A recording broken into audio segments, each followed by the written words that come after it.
दोस्तों नमस्कार, ये है मार्गदर्शन फॉर सिविल सर्विसेज। मैं अनुराग चौधरी।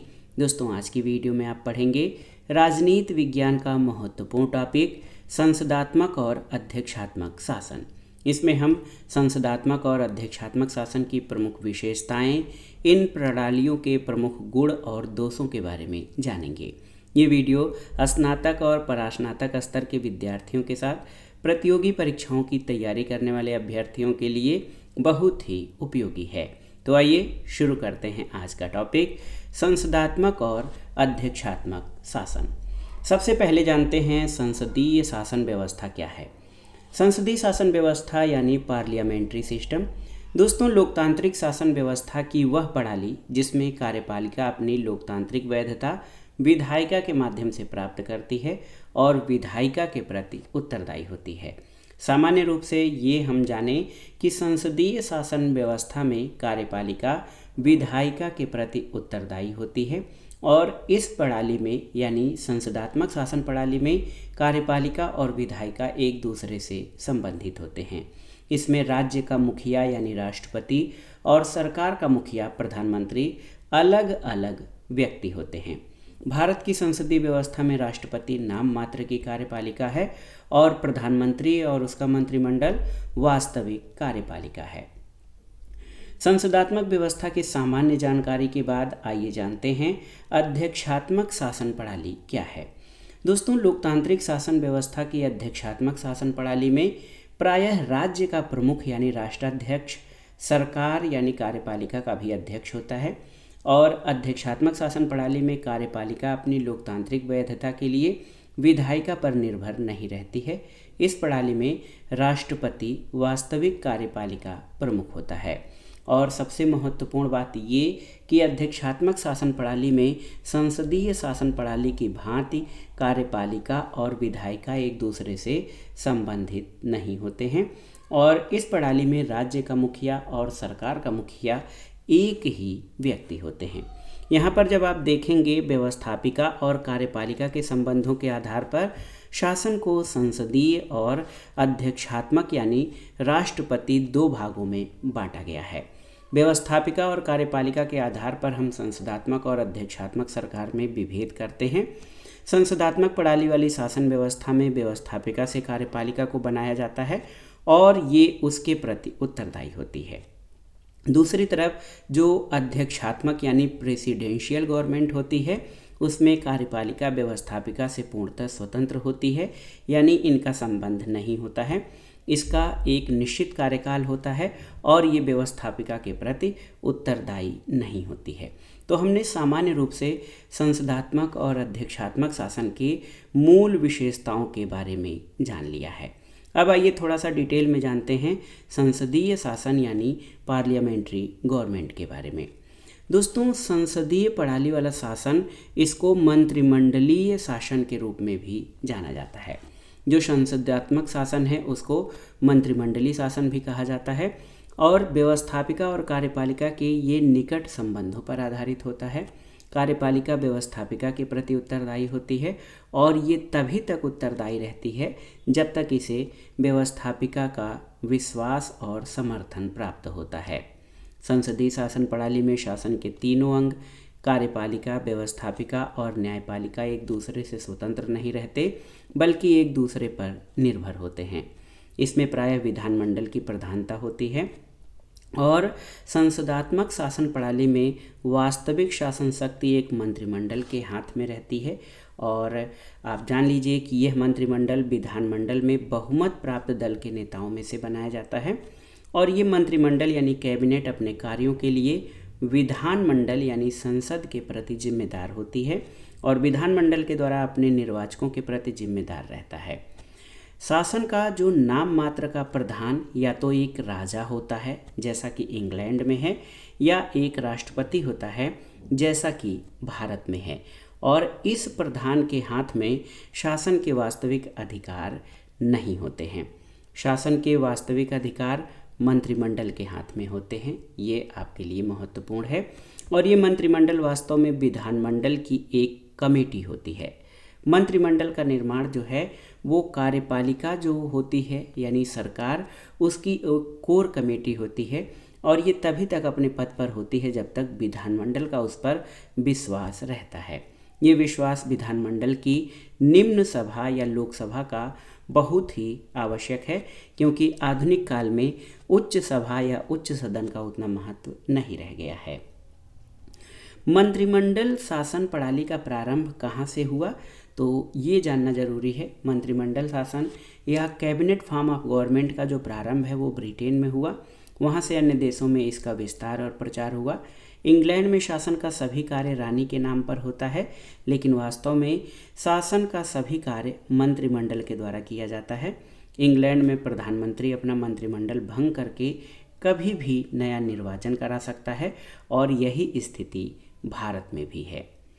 संसदीय शासन प्रणाली के बारे में जो डिटेल था उसको जानने के बाद आइए जानते हैं कि ये प्रणाली यानी संसदीय शासन प्रणाली के कौन कौन से गुण हैं जो इसे महत्वपूर्ण बनाते हैं।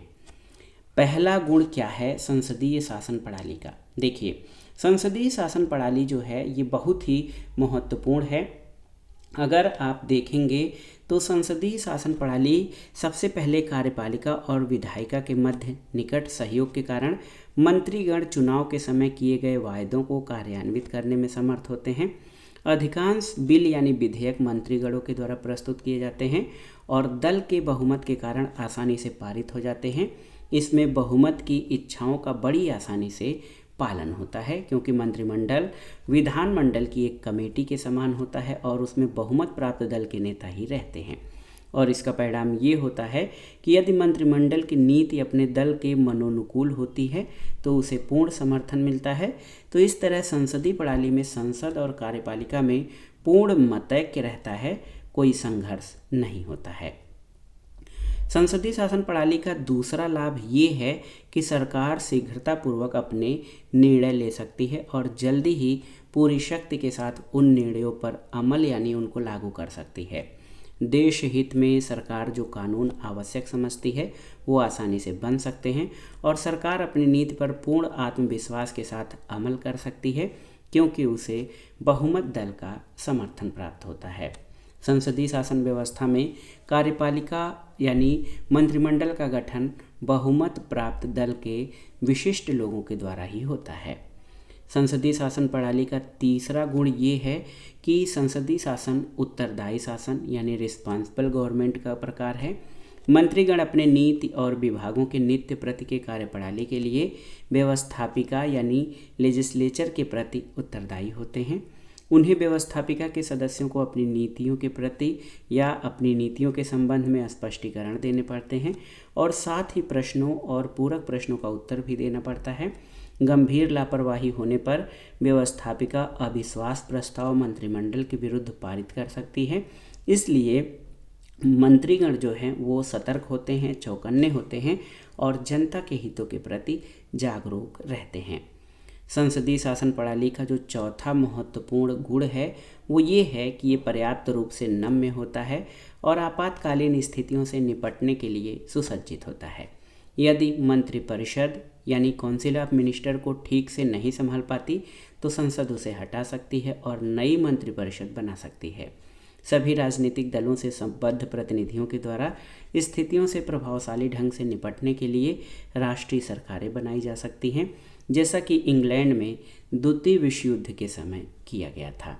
दोस्तों, संसदीय शासन देश के लिए प्रतिभाशाली लोगों की सेवाएं प्राप्त कर सकता है। सामान्यतः मंत्रिपरिषद के सदस्य न केवल अच्छे वक्ता होते हैं बल्कि पक्के और मजबूत प्रशासक भी होते हैं और उनकी कोशिश ये होती है कि प्रणाली जो है शासन प्रणाली वो कुशल रूप से कार्य कर सके। छठा गुण है कि संसदीय शासन व्यवस्था से जनता में राजनीतिक शिक्षा और राजनीतिक चेतना उत्पन्न होती है। लोग शासक और विरोधी दलों से सरकार की नीतियों के परिणाम जान जाते हैं और संसद में होने वाली गतिविधियों को प्रचार माध्यमों के द्वारा विस्तृत रूप से रिपोर्ट भी किया जाता है। सातवां गुण ये है कि संसद में विरोधी दलों की भूमिका बहुत ही महत्वपूर्ण होती है। विरोधी दल शासन की नीतियों पर निगाह रखते हैं, उसको स्वेच्छाचारी ढंग से शक्तियों के प्रयोग से रोकते हैं और ये सरकार के अन्याय को जनता का ध्यान सरकार के अन्याय की ओर, उसके जो है मनमानेपन की ओर जनता का ध्यान आकृष्ट करते हैं और उनके विरुद्ध जनमत भी तैयार करते हैं। और अंत में संसदीय प्रणाली में एक सरकार के पतन होने के बाद जो है विकल्प के रूप में एक दूसरी जो है पार्टी उपलब्ध होती है, दूसरा शासन उपलब्ध होता है। अगर शासन के विरुद्ध अविश्वास का प्रस्ताव पारित हो जाता है तो विरोधी दल को सरकार बनाने के लिए आमंत्रित किया जा सकता है। तो ये तो थे संसदीय शासन प्रणाली के प्रमुख गुण। और आप जानते हैं कि संसदीय शासन प्रणाली में बहुमत प्राप्त दल का शासन होता है, लोकसभा के प्रति सामूहिक उत्तरदायित्व की व्यवस्था होती है, और अगर सरकार जो है सरकार विश्वास पर खरी नहीं उतरती है तो संसद का जो निम्न सदन है अविश्वास प्रस्ताव पारित करके सरकार को बर्खास्त कर सकता है। और इसमें नाम मात्र की और वास्तविक कार्यपालिका होती है। और सबसे जो महत्वपूर्ण ये है संसदीय शासन व्यवस्था की कि ये उत्तरदायी शासन व्यवस्था है, और इस उत्तरदायित्व से कोई भी जो उसमें मंत्रीगण है वो किनारा नहीं कर सकते हैं। ऐसा नहीं है कि संसदीय शासन प्रणाली में सारी जो है खूबियाँ ही खूबियाँ हैं, कुछ इसकी कमियाँ भी हैं। उन कमियों पर भी एक बार नज़र डालते हैं कि संसदीय शासन प्रणाली के दोष कौन कौन से हैं। दोस्तों, संसदीय शासन प्रणाली पक्षपातपूर्ण भावना को बढ़ावा देती है। व्यवस्थापिका में राजनीतिक दल दो विरोधी समूहों में बंट जाते हैं और इस तरह हमेशा संघर्ष और मतभेद का वातावरण बन जाता है। विरोधी दल सरकार की नीतियों का केवल विरोध करने के लिए विरोध करते हैं और अक्सर उन नीतियों की भी आलोचना करते हैं जो राष्ट्रीय हित या जनता के व्यापक हितों के पक्ष में होती हैं। दूसरा दोष संसदीय शासन प्रणाली का ये है कि संसदीय प्रणाली में शासन की उपेक्षा होती है। मंत्रीगण विभिन्न विभागों के प्रमुख होते हैं, प्रशासन की ओर पूरा ध्यान नहीं देते। उन्हें संसद में बहुत समय तक नीतियों के पक्ष में कहना पड़ता है और दल के अन्य क्रियाकलापों में भी भाग लेना पड़ता है। तीसरी कमी ये है कि संसदीय शासन में अफसरशाही या नौकरशाही का प्रभाव रहता है। मंत्रीगण विभिन्न विभागों के प्रमुख तो होते हैं, लेकिन ये अनुभवहीन होते हैं। उनके पास अपने विभागों के संबंध में पर्याप्त जानकारी नहीं होती, इसलिए उन्हें अफसरों पर निर्भर होना पड़ता है।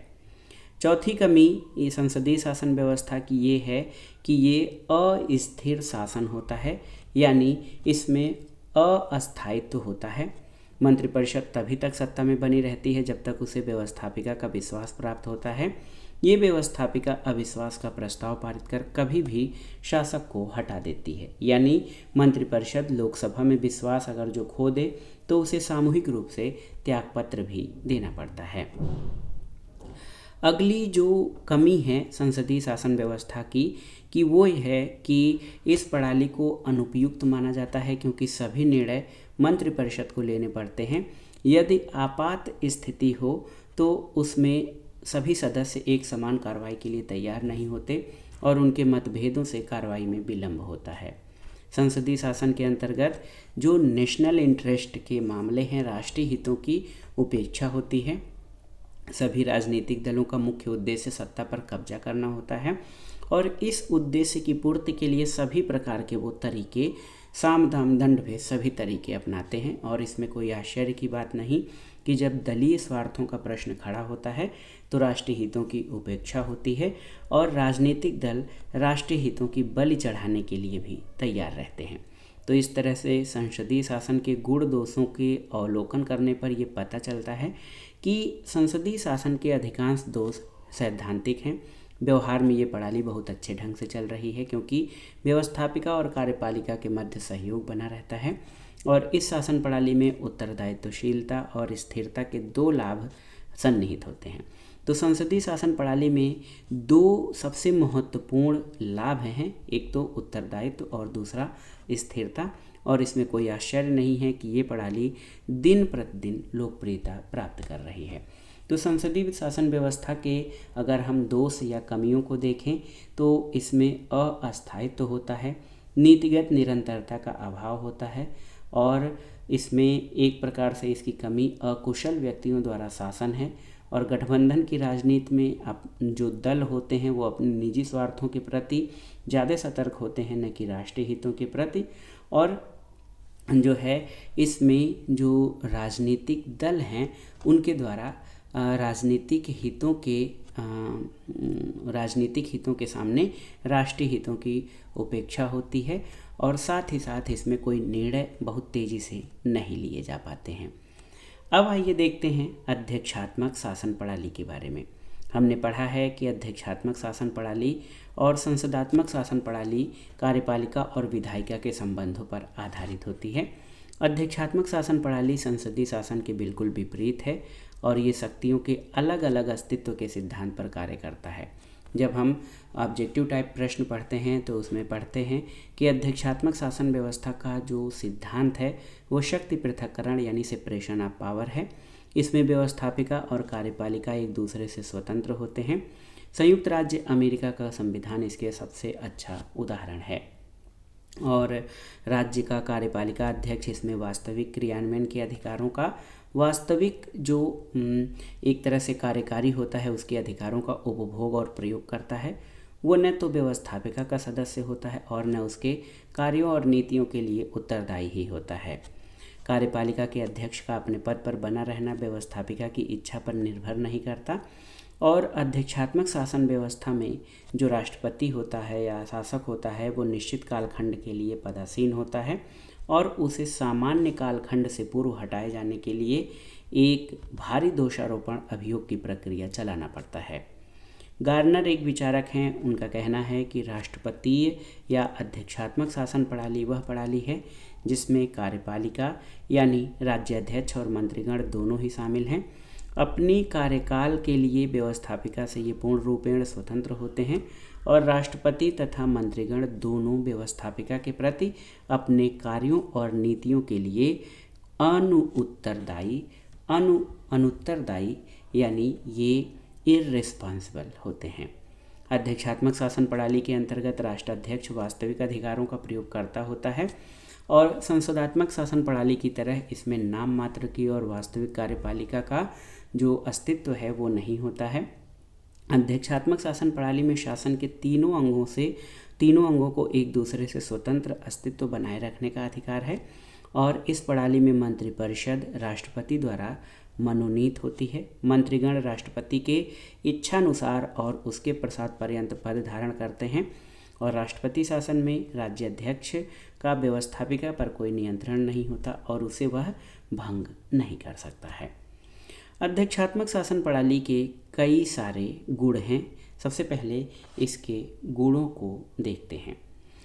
देखिए, अध्यक्षात्मक शासन प्रणाली का सबसे महत्वपूर्ण जो गुण है वो ये है कि तुलनात्मक दृष्टि से ये अधिक प्रजातांत्रिक है क्योंकि शासन के तीनों अंग स्वतंत्र रूप से कार्य करते हैं, किसी का किसी पर कोई दबाव नहीं होता है। दूसरा, राष्ट्रपति शासन संसदीय शासन की तुलना में अधिक अस्थायी या अस्थायित्वलीय होता है यानी स्थिर होता है क्योंकि शासनाध्यक्ष का एक निश्चित कार्यकाल होता है और उसे कार्यकाल समाप्त होने से पूर्व हटाया नहीं जा सकता है, इसलिए वह दूरगामी और लंबी कालावधि की नीतियां बना सकता है।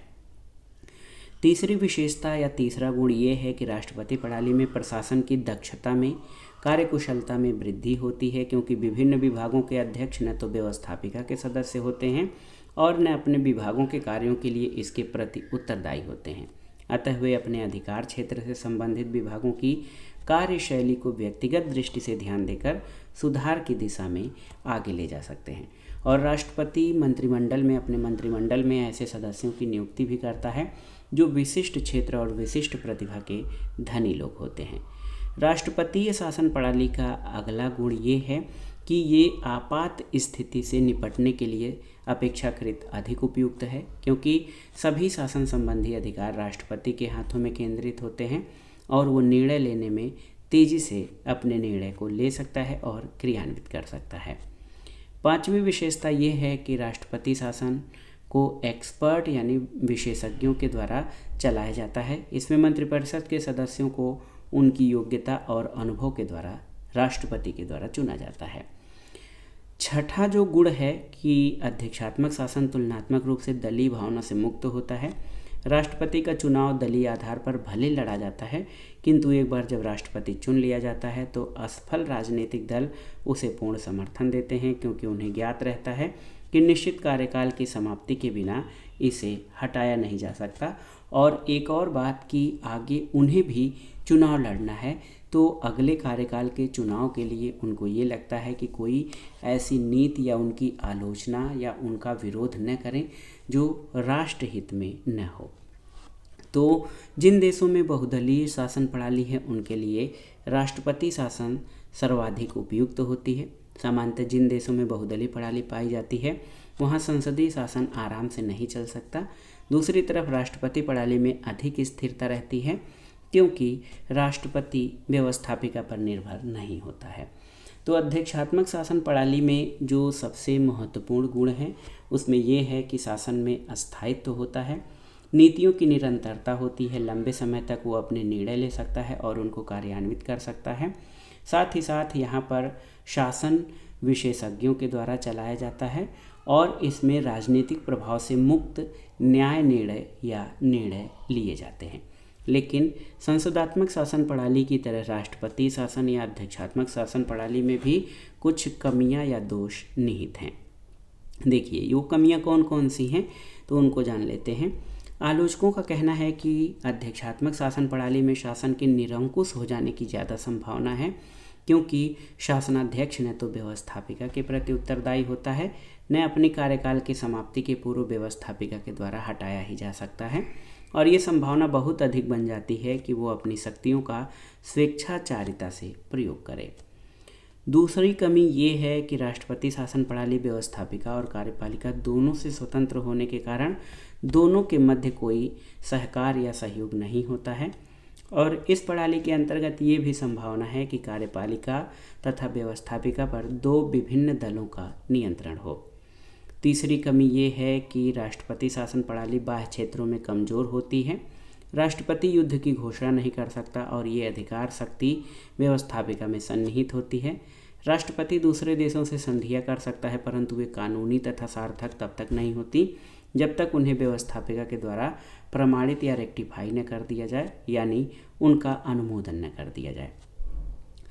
चौथी कमी ये है कि राष्ट्रपति शासन प्रणाली में कार्यपालिका जो है इसमें कार्यपालिका उत्तरदायी नहीं होती।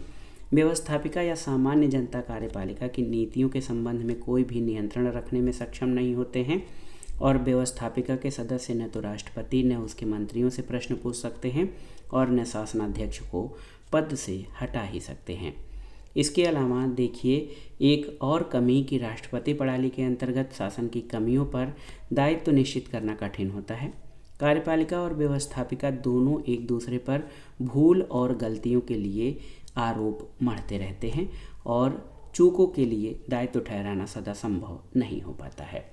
तो इस तरह से अध्यक्षात्मक शासन प्रणाली में एक तो उत्तरदायित्व का अभाव होता है, दूसरे शासक के निरंकुश होने की संभावना होती है और विधायिका तथा कार्यपालिका के बीच यहाँ पर टकराव भी संभव हो सकता है क्योंकि अध्यक्षात्मक शासन प्रणाली में विधायिका और कार्यपालिका के बीच जो है सामंजस्य और संबंध का अभाव होता है। इसलिए लोकतंत्र के इन दो स्तंभों में टकराव की संभावना बन सकती है। अब आइए जानते हैं संसदीय और अध्यक्षात्मक शासन प्रणाली का तुलनात्मक जो है उसके बारे में तुलनात्मक अध्ययन कर लेते हैं।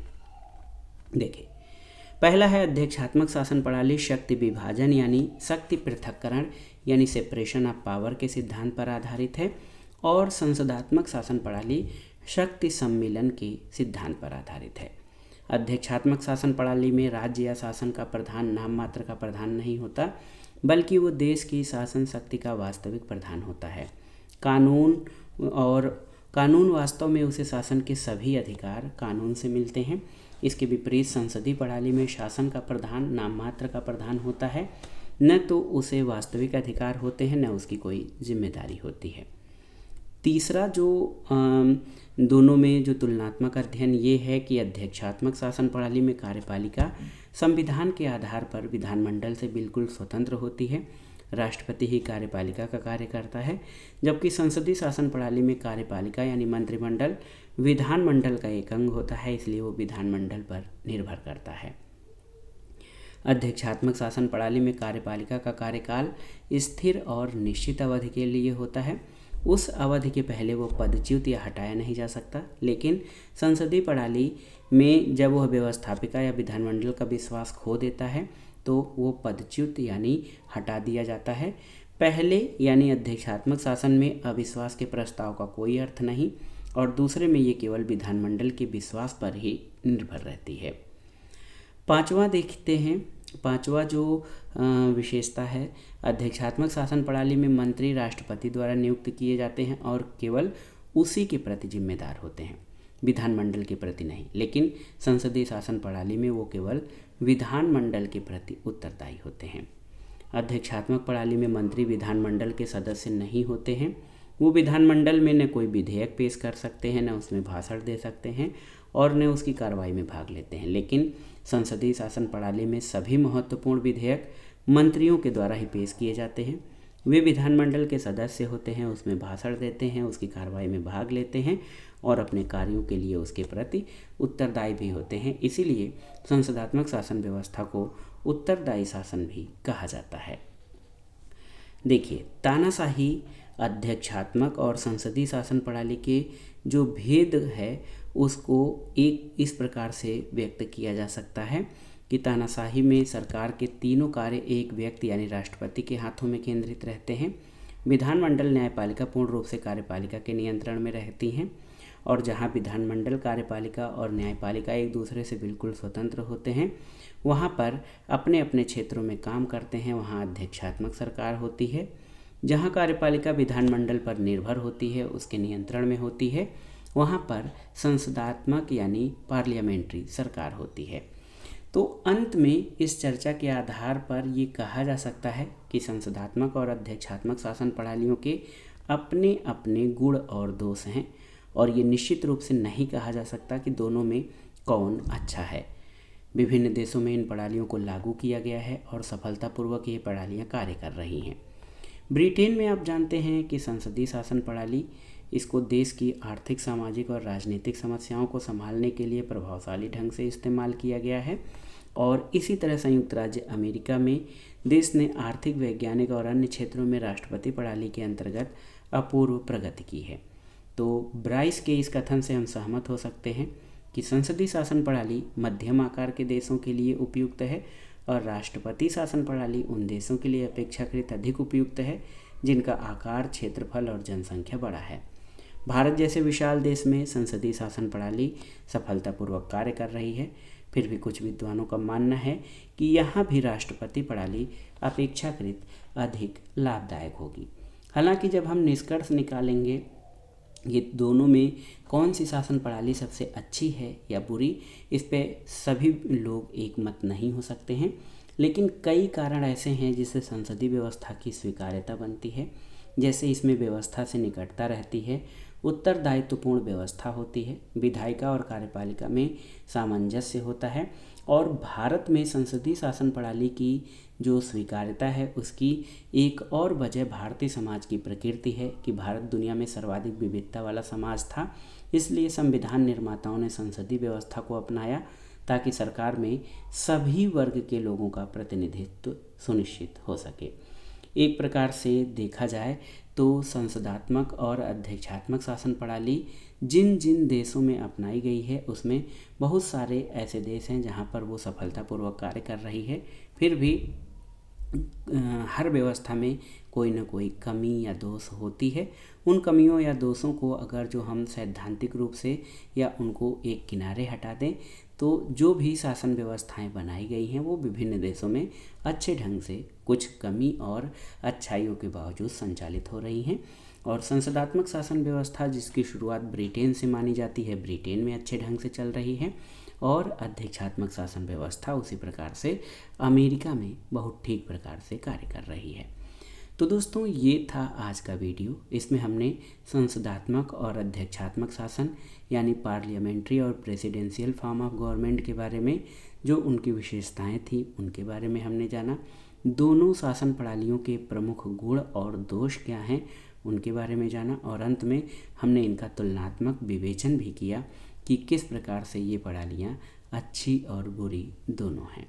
तो ये था आज का वीडियो। ये वीडियो आपको कैसा लगा हमें कमेंट बॉक्स में ज़रूर बताइएगा वीडियो को लाइक करें, शेयर करें और इस चैनल मार्गदर्शन फॉर सिविल सर्विसेज को सब्सक्राइब करें। वीडियो देखने के लिए धन्यवाद दोस्तों। नमस्कार।